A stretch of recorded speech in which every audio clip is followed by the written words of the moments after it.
Hello, everyone. I hope you are all doing well. On behalf of the GLASE, we'd like to extend a very warm welcome to you all to join Sharing Global Views today. Sharing Global Views is a series of conversations and discussions.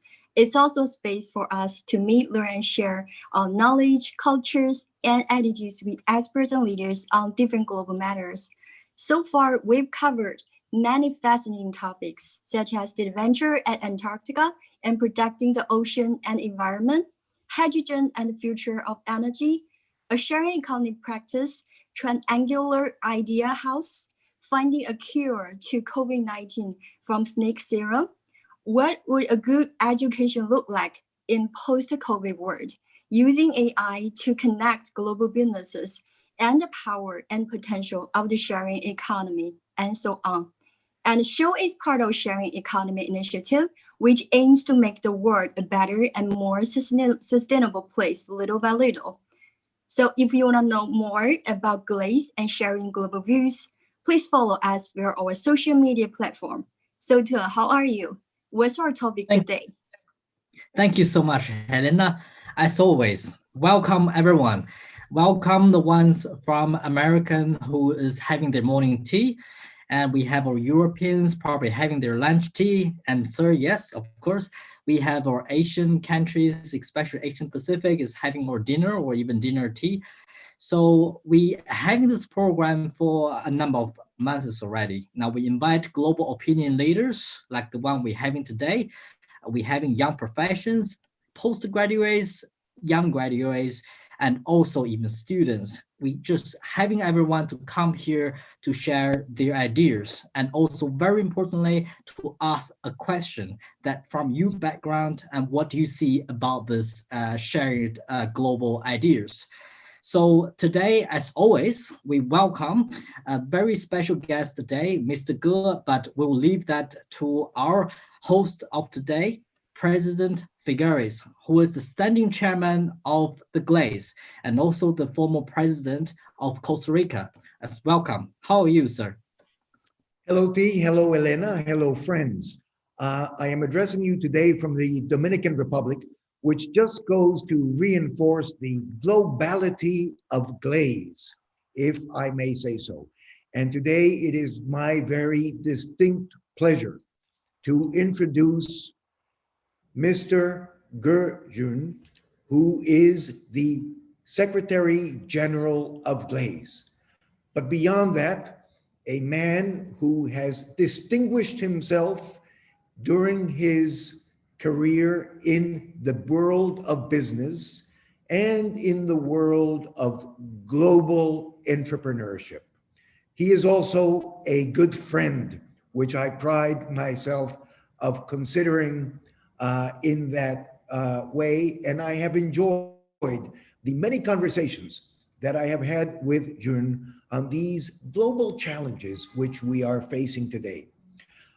Jun, welcome, and thank you for being our guest in this last conversation on global challenges in 2020, which we will continue, of course, in 2021.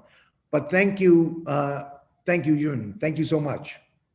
Thank you, Mr. President. I'm very excited to have this conversation with you, and equally excited in seeing all the friends. Although we cannot do it physically, we are now, connected, and connection is the most important thing from global leadership perspective, global business perspective. So really excited to having a conversation with you tonight. Yes, and although nothing substitutes a big hearty embrace as the ones we've always given each other when we meet, you have been at the forefront of that connectivity because of your background and your career in the world of technology and now at GLASE. So, Jun, I thought that this would be a good moment to kind of share with our audience and friends around the world some thoughts of yours as Secretary General about GLASE, then review a bit where we're coming from, and then discuss into the future. What is in the future of GLASE according to your views? I go back practically a year or a bit more to the 29th of November, when in Vienna, in the presence of government authorities from Austria and from around the world, the Global Sharing Economy Forum and the GLASE founding ceremony took place. The theme, as you will recall, of that event was embracing the great sharing economy, embracing the great sharing economy, looking into the future and saying that is where we want to go. And I think that especially coming out of the crisis, June, that is a direction in which the world should be pointing. So it symbolized great sharing, it symbolized the concept of the opportunities that can be created by sharing in a world that has to become much more sustainable. And at the same time, I recall that at that presentation of GLASE, we launched the concept of the dual reduction, which Chairman Lu Junqing and his thought leadership in these processes came forward with, in terms of reducing by half the amount of work hours and the amount of resources that we use, and at the same time being able to create better conditions of livelihood and well-being.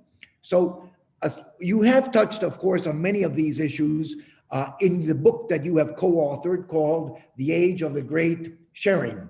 And I wondered if you could please unpack and share with the audience some of your thought process in all of that. First of all, I'm very much amazed by your good memory. You know, your recall of the major event we had November last year in Vienna was remarkable. And I truly wanted to thank you for your participation actually in that event and your speech and your inspiration made to the audiences.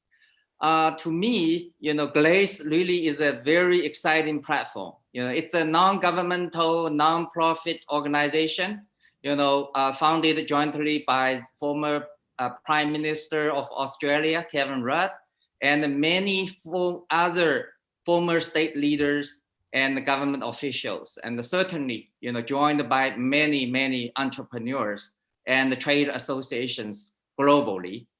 The goal of GLASE is, of course, to connect, as I mentioned at the very beginning, a keyword, to connect global business associations, to build interconnections, and to promote resource sharing, cooperation, and mutual success of global business enterprises. That is the goal. So the founding process, if I recall, you know, has been truly a global sort of cooperation with many leaders. You know, it started in Beijing in 2017, I guess. That was the first preparation meeting. And then we had a meeting in New York, meeting in Belgrade, a meeting in Paris. And then we ended with a common goal, all agreed, and a founding ceremony in Vienna last year. And I think, you know, post that founding ceremony, we continued on that path with many forums, many discussions, you know, in Beijing and online. You know, after this pandemic happened, you know, we had a lot of discussions over the network. And I think, you know, if look at all, you know, we try to accomplish, really, I think, you know, we want to make this organization global. That's the first one. Second, unite the resources of the global enterprises and the political leaders, trade associations, to address a common issue, as you mentioned, the reduction of the consumption of resources. And also, you know, through sharing the resources, sharing the business expertise, sharing the funding, sharing the relationship, then, you know, we can address some major international problems as well as some domestic problems we are facing. And in this post-pandemic world in China, we are seeing this sharing of resources actually is playing a major role. And that actually made me even having a stronger confidence and the belief that we should proliferate a sharing economy model worldwide so that people can help each other, people can share knowledge, people can share resources, and then we can come out of this pandemic stronger. So interesting that thank you, first of all, thank you for sharing, Jun. And interesting that you mentioned coming out of this pandemic stronger. If we go back in history and we look at every time that mankind has gone through a crisis, when we have come out of the crisis, there tends to be what I would call an acceleration of history. We have come out with an acceleration of events. In this time, I have no doubt that it will be that way, especially because, of course, we have been able to advance so much in the world of technology, aiding our work, our lifestyles, our daily activities, our communications, and so many other realms of life. But of course, when we look back at history, in some of the opportunities that we have come out of a crisis, we have gone in the wrong direction. And in many others, we have gone in the right direction. So the importance of this decade and moving in the right direction, Jun, is something that I would like you to perhaps look at and address and share your thoughts with. You know, based on science and what scientists say from all over the world, the decade between 2020 and 2030 is a key decade in our being able to lower carbon emissions to half by the year 2030 if we want to be able to successfully combat climate change. And at the same time, we have the obligation to rekindle the global economy and create the jobs that we have lost and restore the livelihoods and the well-being of people that have been affected by the global pandemic. So GLASE can play a very important role.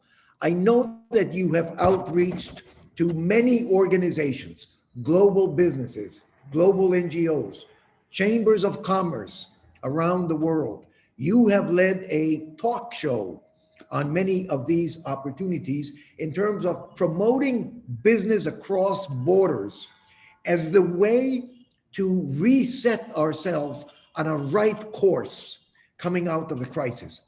Could you please expand your thoughts on that and the role that GLASE aspires to play and how we can help? How can we help GLASE in this admirable objective of making this world a much better place?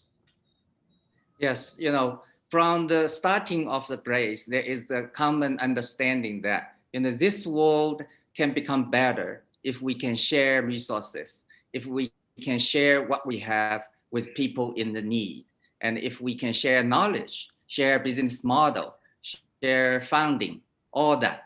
And really, I think over the last a year or so, throughout this pandemic period, we are seeing, sharing economy actually is playing a very, very big role. And China, say for example, only because people can share belief, share community spirit, and share resources of each other, China is successful now in fighting this pandemic. So over the last 12 months or so, I have been working extremely hard in advocating sharing economy. We had numerous webinars and discussions. We visited a dozen government embassies, based in Beijing, since I'm based in Beijing. And we had more than a dozen business associations discussions about, how trade associations, business organizations should work together. I talked to INSME, at large European trade associations. I talked to Canacintra, Latin America Trade Association. I talked to numerous US trade associations, and I also talked to Australian Trade Association. The entire purpose of having so many discussions with them is to align thoughts, align opinions on how we should work together to fight the pandemic and then revitalize our economy. And also we had a lot of other activities, including the sharing global views, actually, sponsored by yourself. And we also had a GLASE leadership call for actions against the COVID-19, endorsed by more than 20 global leaders. And as you mentioned, I had a June's nightly talk touching more than 1 million Chinese entrepreneurs on our network. The sessions I had lasted for more than 130 times. And really it received extremely popular ratings for what I have talked. But the key message in all these sessions I talked is about sharing economy. And that actually created a major sort of synergy. People all agreed and understand how we should work together. And I think I would like to leverage GLASE as a global platform to proliferate these ideas, to gain more support for people endorsing this sharing economy idea. And then we work all together, regardless whether you are from political side or you are a business side people. We work all together. And I think through working together, through sharing, we can have a much better sort of future working through that. So you mentioned, thank you for that, Jun, and thank you for sharing your ideals and your optimism. I think that's what moves the world, and that's what moves us all to actions. You did mention here that in working together, in promoting collaboration, in greater sharing, that is the way in which China has come out of this crisis much better than any other country. And I would like to recognize not only what you have said, but I would also, as a global citizen, like to thank China for the way in that China has been an example of a sharing global community.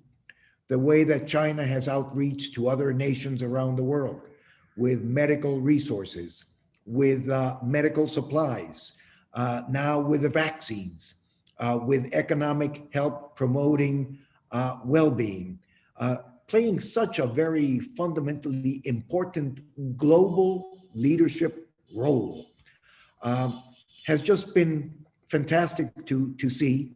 And I wanted to express my admiration and my thankfulness for that in this conversation with you.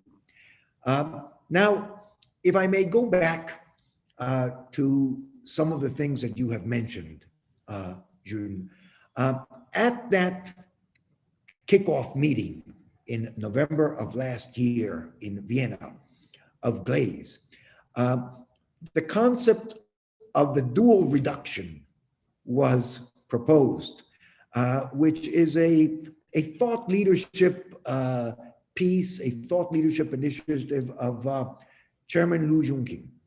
And I remember listening to that in the audience and saying to myself, what a revolutionary thought, that in the world of today, we could reduce work hours by half and the consumption of materials by half in a planet which, of course, is not getting any larger with finite resources. What a revolutionary thought this is, that we can do that and have that as an objective, and at the same time increase the well-being of people around the world.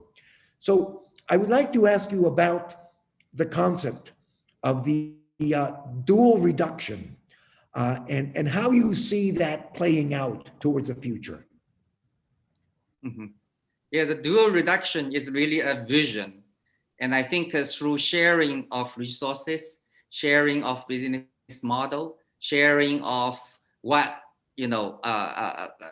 physical stuff you may have, but you may not need them through technology, through a platform. Then, people can enjoy the life, the needs, but without, owning these kind of resources. So basically, it's a separation of ownership and usership through a platform. And in the past, we have seen a lot of good sharing model, but we are talking about physical goods. You are sharing a car, you are sharing a bicycle, sharing an umbrella, so on and so forth, or even a workspace. But what we are proposing here is a sharing of a platform, and on that platform, business models, intellectual property, even entrepreneurship can be shared. And certainly a lot of other, specialties, expertise can be shared on that platform. And through this, actually, you can reduce the production needs for certain things that you may otherwise need by just taking a personal ownership. And then you can also share that resource with others. And then other people may also, get the benefits of using it without owning it. So that's the whole purpose of promoting and advocating this sharing economy, so that we can reduce the consumption of materials, consumption of the minerals, consumption of, buildings, so on and so forth. And then if we reduce this kind of production activities, then, you basically had more time, because you're not further engaged in the production. Then you can have the time to enjoy life, and do more innovation, and, enjoy basically a better life, quality of life, and you can reduce the work hour. So that's, I think, the so-called basic idea underneath this dual reduction ideas. I love the vision, and I love the thought process behind it. And it certainly points in the correct direction of a world, not only with greater well-being, but a world with greater happiness, which I think is very important, and a world with greater, may I say, tranquility, in terms of the way that we live our lives, and the way that we get off this permanent, constant 24/7 race in which many of us live, and wanting to find a way to get out in the direction that you have pointed. You mentioned something here, June, that caught my attention, and it is the second time that I hear you mention this, and I think it's a fundamental anchor or base of the concept of the sharing economy. You said we need to divide between the concept of ownership and usership. And those are two very important things that the sharing economy decouples. So until now, all of our economic development and the way we live our lives has been coupling ownership with usership. And we end up owning a lot of stuff that we use for a very little amount of time. So to be able to decouple towards the future, ownership and usership is something that is no short of a cultural transformation in our mindsets, but which I think is a beautiful way to address the future. Now, I want to come back to what we can do in GLASE towards a future in terms of decoupling these concepts, but I also mentioned that you are the co-author of the book entitled The Age of Great Sharing. Do you touch on this issue of decoupling ownership and usership in your book? And how do you address it? Yes, I did. And certainly I look at the history, where decoupling actually happened and how that actually promoted the economy. But I found one problem of that kind of decoupling. We are talking about decoupling of physical goods.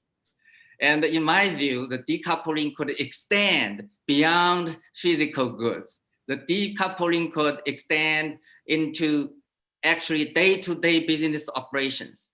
Leveraging this idea of great sharing, I think every business can be redone. The processes can be redone, and the business models can be redesigned, and certainly the profit model can be redesigned. And in fact, the company I worked with, like Apple, say for example, it created a platform of iOS and App Store. Then people, developers around the world can leverage that platform and share whatever they created using that platform. And then they can quickly touch the people around the world to use their innovations, to use their software. So that kind of inspiration actually helped me to think more about how we can leverage platform, leverage successful business models, leverage entrepreneurship, leverage resources around the world to help promote business using technology. And that is where, I started this book. And then after, we started to experiment some of the ideas, we just see great results coming out of this kind of great sharing concept. So you mentioned, of course, your tenure at Apple, but today you are the global CEO at TOJOY. And I understand that you have been instrumental in the promotion of, or in the selection and promotion of unicorn companies, many of which embody the ethos of a sharing economy. How fast is that being picked up in the business community?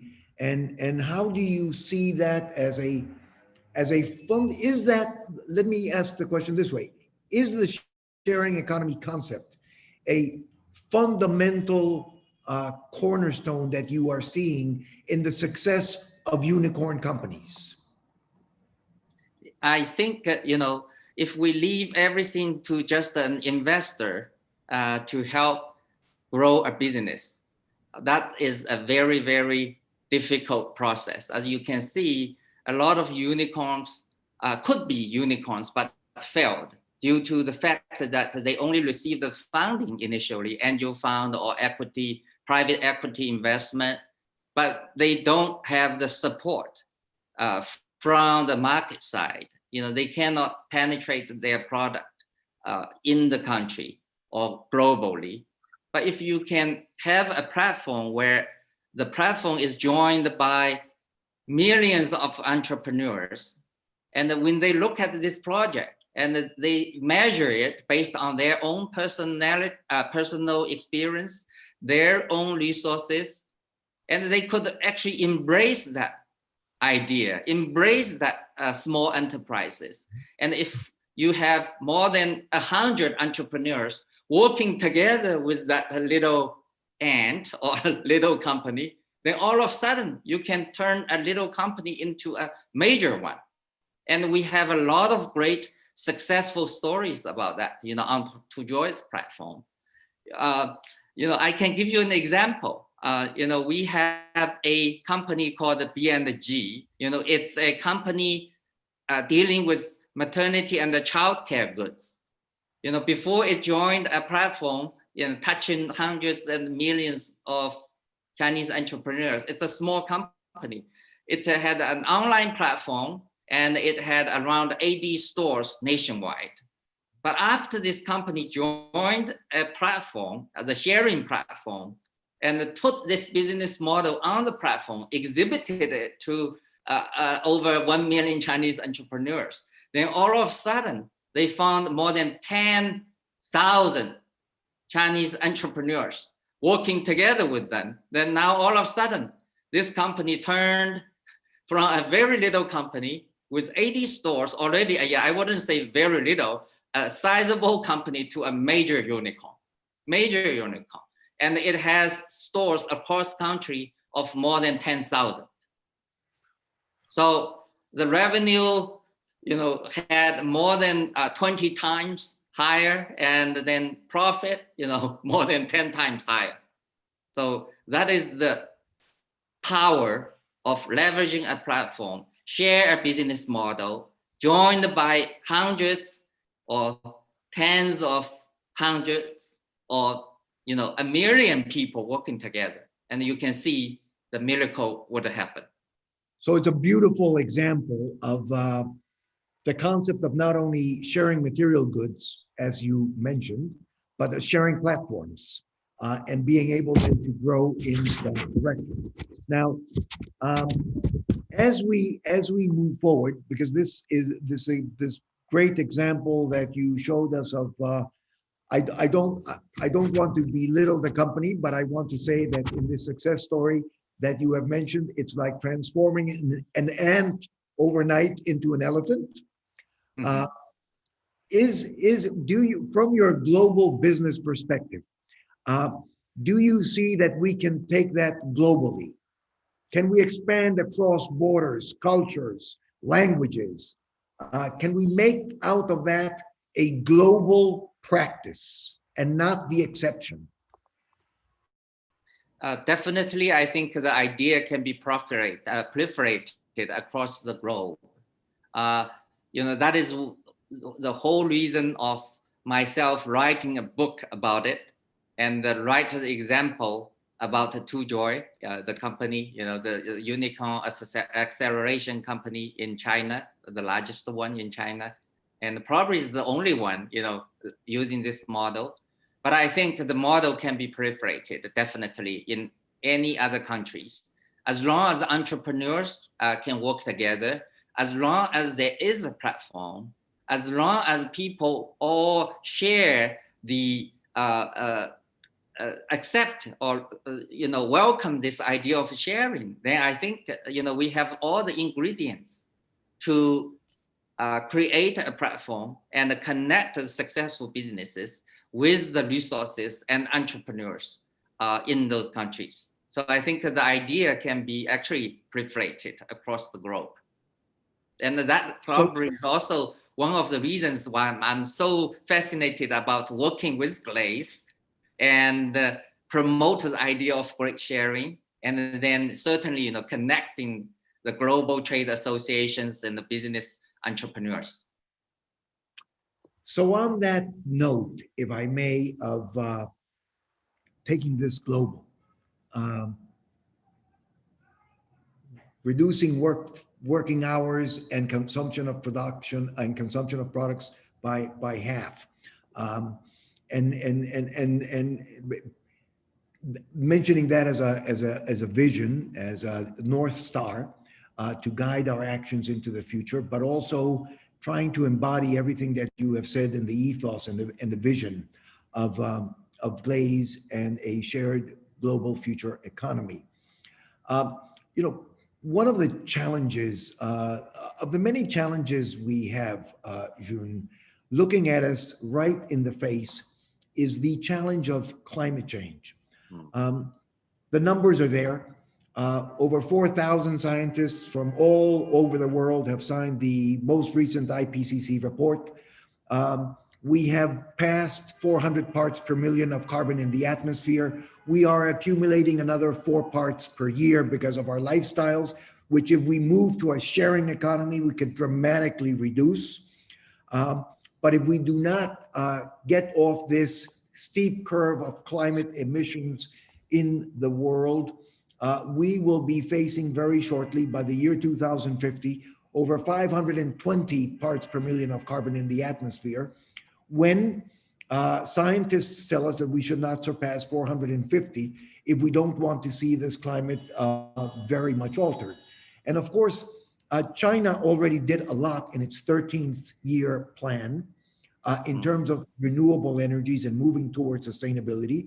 The fifth plenum has just taken place in China a few weeks ago. The 14th version of the 5-year plan will be coming out in the next months, but there is already a very strong directioning in China towards sustainability and the responsibility of becoming climate neutral and combating climate change. And President Xi Jinping has come out to say that by the year 2060, China will have already achieved its main objectives in this direction.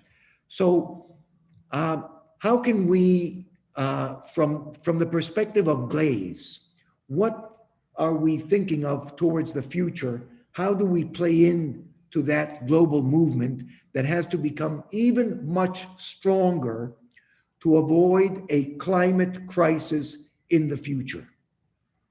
Yeah, I think GLASE is actually well positioned to advocate further and stronger environmental protection. At the same time, we also want to preserve the economic development. We don't want people to suffer because we want to cut the carbon emission. And the only way of achieving that actually is sharing. You know, we share resources, we share what we have, and then we decouple the ownership with the usership.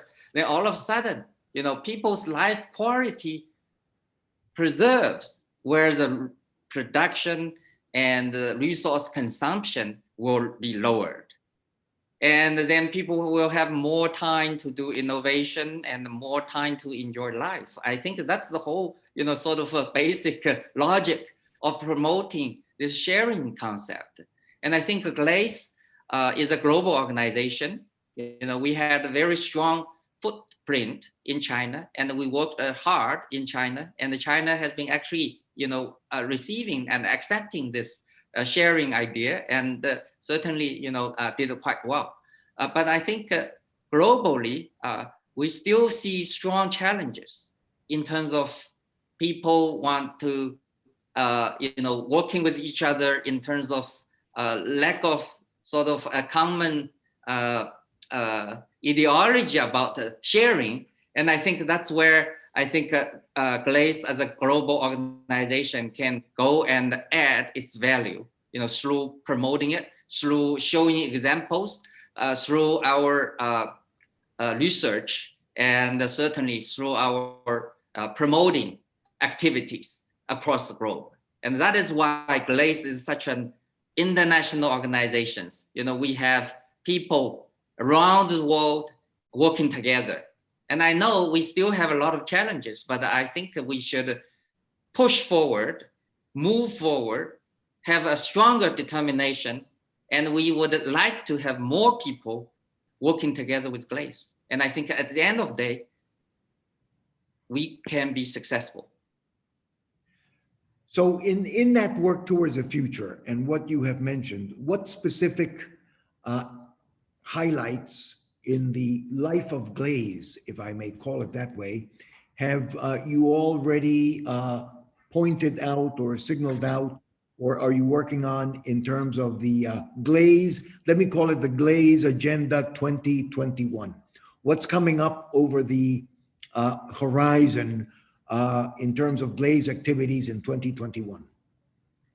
Yes, I you know, we wish that we could do much more, you know, in 2020 than in 2019.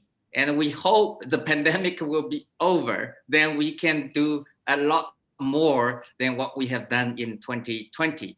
But I think a few key activities we can work on, of course, is that, of course, you know, we want to continue our advocacies, and we want to continue have our webinars. We want to continue enlist the political leaders, economic experts, and certainly scholars and entrepreneurs, you know, coming together, discuss about our future, and come up with consensus in terms of, you know, how we can work together. And I would strongly, lobby the sharing economy idea and get people's acceptance on that.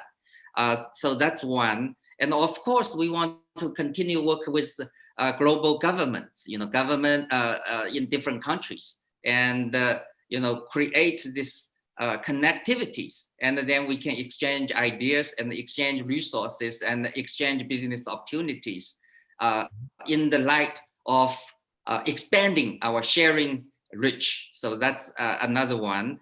And then certainly we want to have a global conference. That's actually planned for this year, but due to pandemic, we couldn't make it happen.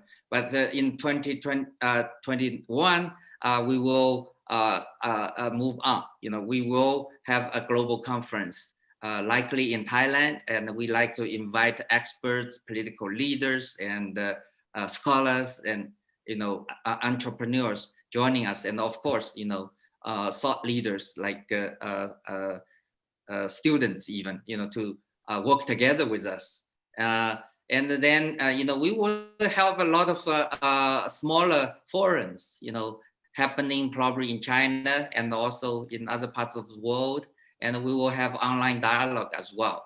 And so I think that our efforts will continue, and we will have our voice out louder and stronger. And then we will have business associations working together as well. We created an online platform. We have a website, and we will continue, work together with these trade associations, the business associations. So June, you mentioned scholars and students very specifically. And I think that there's a great opportunity, June, to start working with business schools around the world. Terrific opportunity here in terms of getting into the minds of the future CEOs of the world, the concepts of the sharing economy, which they are going to be largely responsible for as they go out of the universities and they assume leadership positions within different countries in different business streams and walks of life. And so I'm very glad to hear of the outreach program that you envision for GLASE as we move forward. June, I could continue speaking with you here for hours because I love the concept of being able to decouple ownership from usership. But I see the clock ticking, and I want to open it up here to questions. I have some questions, but let me defer to some of the questions from our audience and friends. You can write in your questions for Gerjun, Secretary General of GLASE, on the site, on the LinkedIn page of GLASE, and from there we will present them to June. So T and Elena, let me turn it over back to you in terms of questions that we may already have from the audience. Thank you. Thank you so much, Ms. Figueres, Ms. Ge, for the great conversations, very insightful. I'm sure that we'll have lots of questions from the audiences now. So now is our Q&A session. If you have any questions, please send it through the chat box or leave a message via our LinkedIn page below the poster.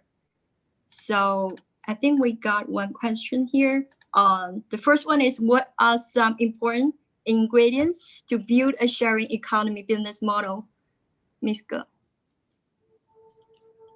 I think, yeah, that's a very good question. Certainly there are a lot of elements we can talk about. But one thing I think is the community spirit. Community spirit is a key element that provides stronger resilience, in the communities, to basically pool and share end-to-end skills and ideas, and to unite to achieve a common goal. And I think, in the pandemic situation, community spirit is the key actually to win over this pandemic. China had a very strong community concept. People work together, people take care of each other, people share resources, and that actually helped the country to get over this pandemic. And I think sharing economy is in the same sort of logic. If you have sharing idea, you have community spirit, and then certainly you can accomplish a common goal. Thank you, Ms. Gu. So do we have any other question here?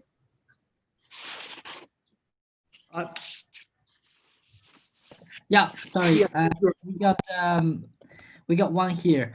There's a lot of entrepreneur actually, having a very good entrepreneurial heart, working very hard on a sharing economy type of model because they see the opportunity. But the hard fact is that most of them actually will fail. If there's a message, Mr. Ge, you would pass it on to them based on experience, may help them to have a better chance to fight, to get succeed of their model. What would that be to you? Okay, I think learning to use platforms. Platforms are essential for sharing economy to thrive. Very often, not just one platform, but a right combination of many platforms could be the best recipe for your sharing economy model. We understand that platform empowers the process of market expansion and also capital fundings.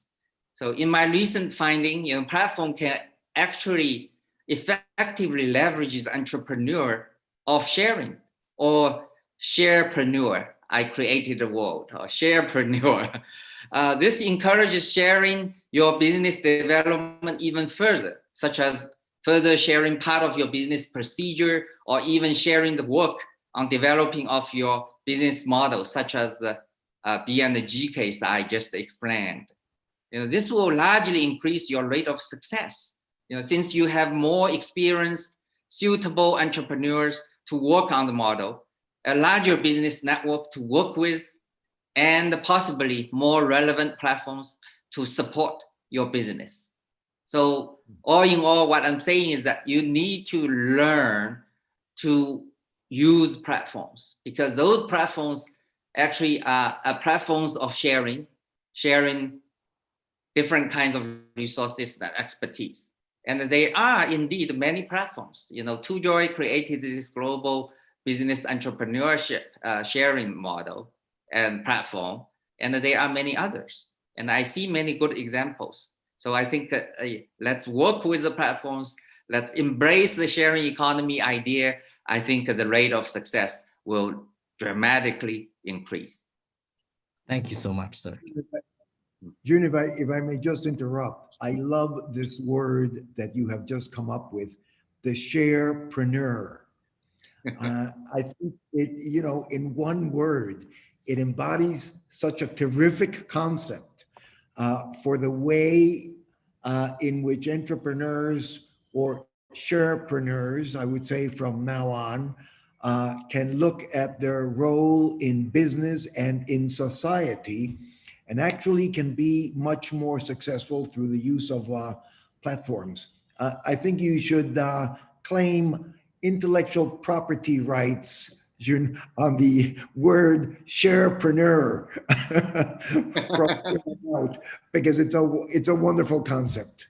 Back to you, Elena and T. Do we have some other questions? We would have time like for one more. We have one more question. Yes. Like last question. Maybe Jing, would you like ask the question yourself? Okay. Hello. All good. Sorry, I was in and out because we're actually hosting the Foreign Minister of China on Friday. Wang Yi is coming to. Sorry. The question I put into the chat box was how the small and medium enterprises in China can really utilize the platform GLASE has been very creatively put forward, and the concept, as well as TOJOY's very powerful database of entrepreneurs in China and beyond, to really navigate the increasingly uncertain geopolitical landscape as many of the entrepreneurs going globe are facing. Many of them are sharing firms.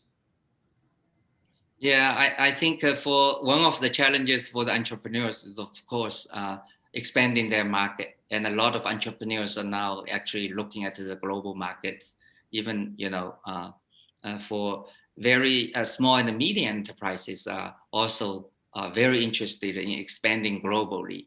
But as you mentioned, there's a lot of geopolitical issues, and those small and medium enterprises having difficulties in interpreting the situation, understanding the political ramifications, so on and so forth. So GLASE really is well positioned, to basically, offer expertise, provide advice, helping these entrepreneurs navigating through these geopolitical difficulties. So one of the reasons that we created this GLASE platform is to make sure that businesses can work together without borders. And right now there are many borders there. So we hope GLASE can play a major role in terms of removing those geopolitical borders so that business can flow. And I think flowing is very important, especially in terms of fighting against the pandemic, and also post the pandemic, we need the economy to grow further. And only through having a business environment, without borders, then really the business can pick up again. So I think you have a very good question, but I see a major task actually is in front of GLASE to further promote business without borders, this kind of mission. Yes, we do need a positive force to counter the protectionism that is increasing. And that's a very good value added for GLASE, I think. Thank you, Mr. Figueres, as well. Thank you so much for the answer. So, sir, I think we getting very close to the end of it.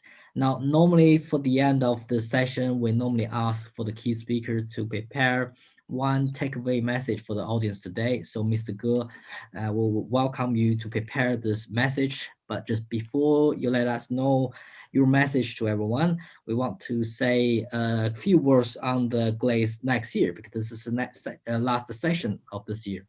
Now, next year, we're planning a few topics, everything that's related to sharing economy or helping business without borders, helping reduce use of resources, and also reduce amount of human hours, working hours, all that topic around that we actually welcome from the audience to propose any topics or any speakers to us. You can find us through LinkedIn, Facebook, and also YouTube.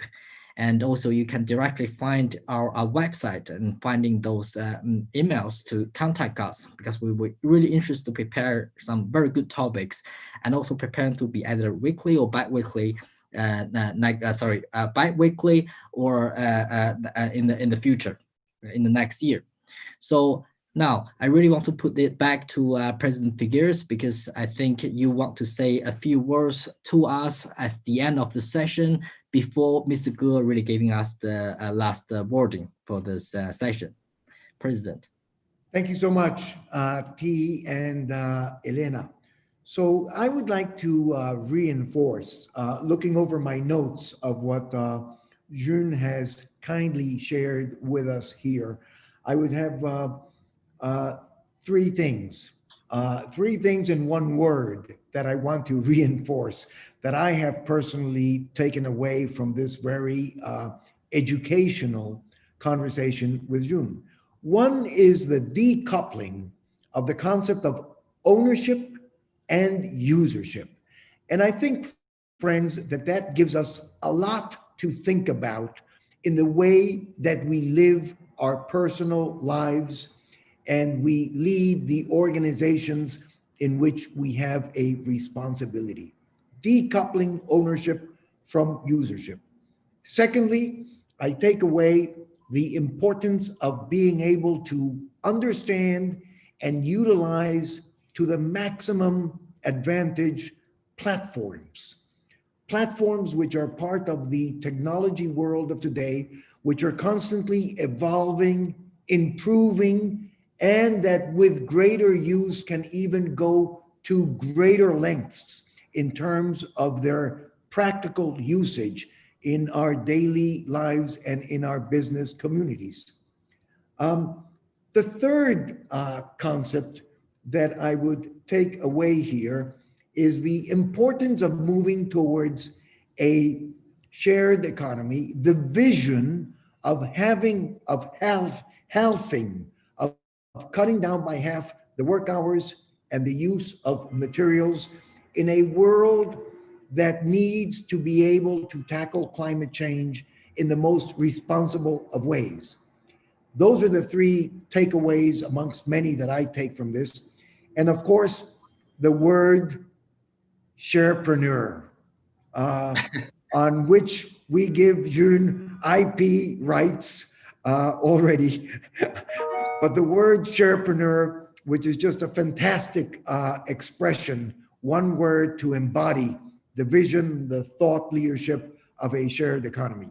So June, thank you so much. What a great pleasure it has been to have you on this edition of Sharing Global Views. And before we go to your last words, thank you, friends from around the world that have been with us during these months. We very much welcome you to a new edition of Sharing Global Views, which will begin on Wednesday, the 20th of January, with a conversation on how education influences culture and how culture influences development, embodied in the concepts of a sharing economy. June, back to you for closing remarks. Thank you, President Figueres, for a very insightful discussions and of course, very a good summary of what we have discussed, and that actually captures what I really want to say, and it is remarkable. Thank you so much. Now, I think we are winding down a very difficult 2020, and over the year, GLASE worked hard. We worked a lot, and we basically tried our best, with a very good heart in terms of promoting sharing economy, promoting what we believe, and also helping the business associations that work together with us in fighting this pandemic. And I think 2021, I really look forward to it. And I think the pandemic will be over. The world will gradually move back to its normalcy. And I hope GLASE can play a stronger role in terms of rebuilding the economy, leveraging the sharing idea, and working together with the entrepreneurs, with political leaders, with business associations, closer, stronger, and with a common goal. I think we will be successful as long as we work together, having a common goal. And I really appreciate everything we have received, every support, all the strong endorsement from the leaders, and certainly from a lot of audiences, I think, on our network. And again, as we are closing the year, I wish a great new year to everyone. Thank you. Yep. Happy New Year, everyone. Happy holidays. Happy New Year. Happy New Year and holidays. Thank you, June. Bye-bye. Bye-bye.